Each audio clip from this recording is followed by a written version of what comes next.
Hello. In the previous video, we saw how we can use a variable to store a value, either a text or a number into it. In today's class, let's see how we can use the variables, the item that we store in a variable, and let's see how we can use them and how we can do certain kind of calculations and computations on them. Now, in order to do these kind of calculations, we need a operator, or what we call it as symbols. You need certain kind of symbols to do. Let's say you want to add to a number. So you're going to have your plus symbol, your plus operator. And then if you want to subtract, if you want to multiply, if you want to divide, you can also use your the power symbol to calculate the power of a number.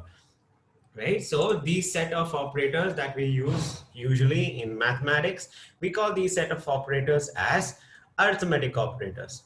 Similarly, there are two other kind of operators that we use in programming, which we'll be covering in the next few videos, so stay tuned for that. Those set of operators, we call them as comparison operators and your logical operators. Right, so you have your comparison operators and your logical operators. So the first one, as we spoke about, the first set of operators that we will be talking about today is your arithmetic operators. Right, so we'll be learning about arithmetic operators in today's class. So let's go ahead. Now, let's say that you have stored a number inside your variable I. So go here and then go to math and add a number. Let's say you've stored a number 2 in I and you have stored a number, say 2 again inside J. Now, we learned this in the previous class as well. In order to show something onto the screen, you need a print block. So we get a print block, and then now this is where we do the computation, right? An operation basically. We try to add these two numbers that are stored inside I and J. Now you can just get your addition block, and then you just need to put in your variables inside it. That's I, and then get your J as well, put inside this. There you go. 4. 2 plus 2 gives you 4, right? If you want to multiply, you can just click on here and then you can multiply again. 2 plus 2 into 2 gives you 4, minus 2 gives you 0. If you want to divide it, becomes 1. That's the quotient we'll talk about. Okay, now let's see what kind of divisions can we do in programming. So now, as you can see, when you divide it 2 by 2, it turns out to be 1. So this 1 is your quotient, right? Now let's just go over division. Let's just go over the basics of division first. Now, when you say you're dividing 2 by 2, right? Now, the number that you use to divide something, to the divide, is known as the divisor, and the number that is getting divided is the dividend, right? We call this the dividend. Right, now when you do your division, so you say 2 times 1 gives you 2, right? So this 1 is what we call in division as the quotient, right? And then when you subtract it, whatever is remaining, this 0 is the remainder, right? We call this as the remainder. Now, when you saw that if you use your division operator over here, it turned out to give you the quotient of that value. That's 1. So 2 times 1 gives you 2. So the answer turned out to be as 1. Right? Now, if you want to compute, if you want to find out the remainder of the division, so all you got to do is you can just get rid of this block, go into your math, and then you can get your remainder block. And then you can add your I and your J into that. And there you go. So in programming, we call this kind of division where this operator, usually we call it as the mod operator or the modulus operator, which will give you the remainder, the value of the remainder, right? So a regular division operator, which we generally use the slash operator in programming. You can see that on your keyboard.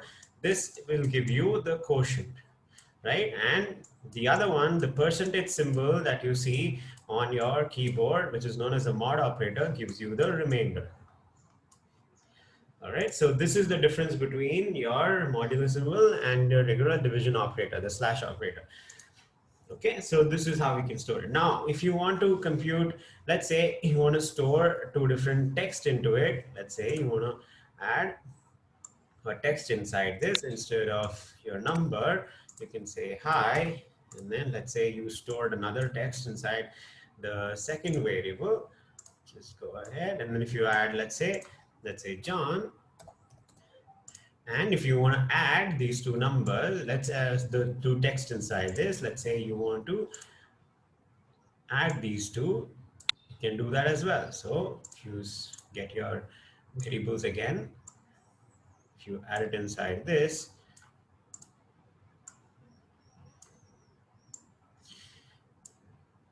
no, it's J, and then if you add it inside J, there you go, becomes a hi John. So when you use the plus operator in between two text, it joins the text together. So it joins hi and John together, right? So that is what we call as string operations. When you do certain kind of operations using your arithmetic operators on your string, we call it as string operations, right? So operations, by what operations I mean that you do certain kind of computations on your string or your numbers, anything, right? So this is how you can use the value that is stored inside a variable to do different kind of arithmetic operations or arithmetic computations.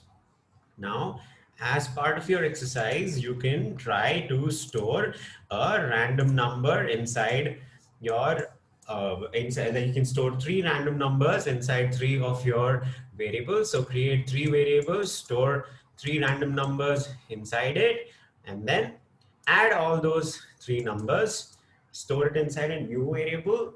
So you can add all the three numbers, store it inside a new variable, and then you can try to have another variable which is new too, right? And then try to divide it and get the remainder of both these two values. So you basically have three, you can have another variable, you can set another variable called k, store a value inside the three, store a random number value inside the three of these, have another variable which, so let's say you can set it to m, and then store the added value. So add all these three values, store it inside m, and have another variable which you can call it as n, and then store a number inside this, any number that you want to store, right? You can store a number inside this, and then try to divide these two numbers, do the division operator, use the division operator, and find out the remainder of this value. So this will be the exercise that you guys can give it a try.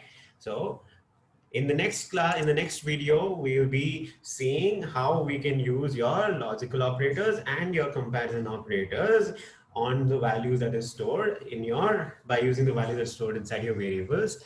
And also, let's say that you want to check if a number, you want to check a condition, right? Let's say the condition is, if you want to check if the number that has finally come out, or if the number that you stored is an even number or an odd number, right? If you want to check certain conditions like that, we will be able to do that using a concept that we will be learning in the next video, which is branching, right? So stay tuned for that video, and thank you. See you in the next video.